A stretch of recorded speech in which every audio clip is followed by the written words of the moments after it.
Bismillah, alhamdulillah, wassalatu wassalamu ala man la nabiyya ba'dah, amma ba'd. Salah satu dari keteladanan Rasulullah Shallallahu Alaihi Wasallam adalah sosok beliau sebagai seorang ayah. Ini hanya satu bagian kecil dari perjalanan hidup Nabi Shallallahu Alaihi Wasallam. Karena kalau kita melihat sisi kehidupan Rasul Shallallahu Alaihi Wasallam, kita akan dapati selain beliau sebagai seorang anak yatim, lalu beliau sebagai seorang entrepreneur, beliau beternak, berdagang, lalu menjadi seorang suami, menjadi seorang pedagang yang ulung dan handal, sebagai seorang panglima militer, sebagai seorang pemimpin, kemudian sebagai seorang nabi dan rasul. Salah satu dari bagian itu semua adalah menjadi seorang ayah, seorang suami. Membahas bahasan ini, yang menarik adalah ini bisa dilihat dari sirah nabawiyah di dua bagiannya. Yang pertama ketika beliau masih di usia kanak-kanak, ketika beliau lahir, beliau dilahirkan dalam keadaan yatim, tidak punya ayah. Dan seperti kita ketahui, dalam Al-Quran Allah abadikan ini dengan firman-Nya, alam yajidka yatiman fa'awah. Di situ dengan tegas menyebutkan yatiman. Yatim artinya yatim, tidak punya ayah. Dan itu semua kita ketahui, buku-buku sirah nabawiyah juga mengungkap hal yang sama seperti yang terdapat dalam Al-Quran. Tetapi beliau tidak kehilangan figur ayah. Kehadiran figur ayah dalam kehidupan beliau kita bisa lihat itu membentuk kepribadiannya. Baik itu figur itu diwakili atau digantikan oleh kakeknya Abdul Muttalib, atau oleh orang-orang lain yang ada di sekelilingnya, tetapi itu contoh bagaimana dia tidak kehilangan figur ayah. Nah, kemudian ketika beliau sudah menjadi seorang ayah untuk anak-anaknya,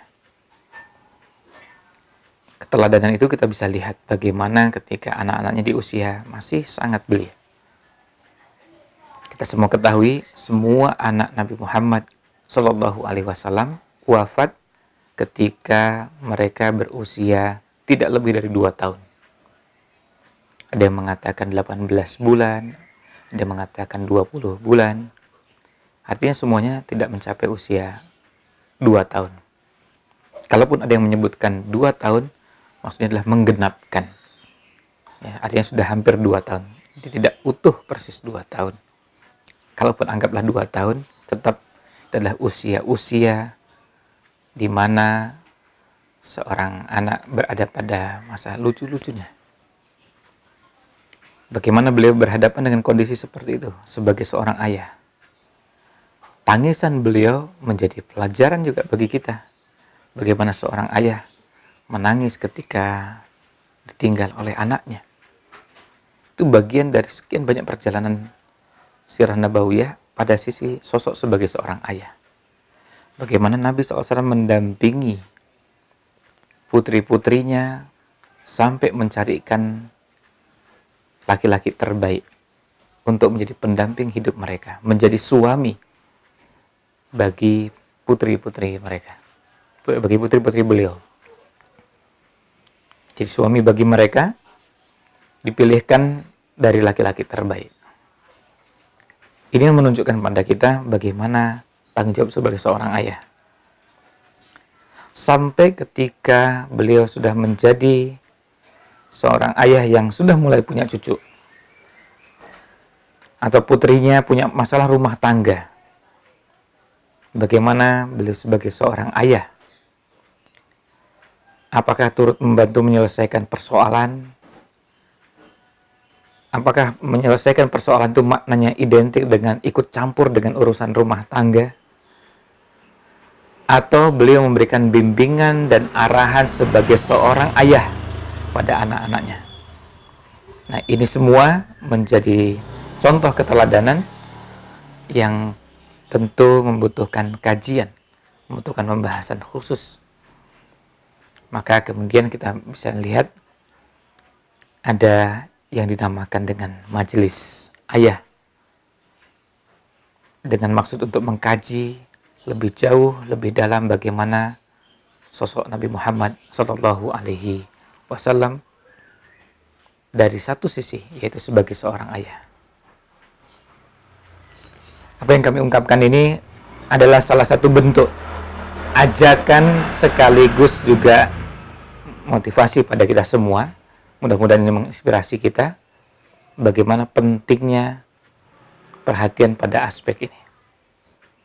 Mudah-mudahan ini menjadi pendorong semangat kita untuk mau belajar sirah nabawiyah dan sosok Nabi Muhammad Shallallahu Alaihi Wasallam sebagai seorang ayah, sebagai seorang suami, sebagai seorang pemimpin, sebagai seorang panglima militer, sebagai seorang pedagang, pejuang kemanusiaan, dan aspek-aspek yang lain. Mudah-mudahan ulasan ini menjadi bahan inspirasi bagi kita semua. Wallahu a'lam wa sallallahu wasallam ala Nabi Muhammad wa ala alihi wa sahbihi ajmain. Wassalamualaikum warahmatullahi wabarakatuh.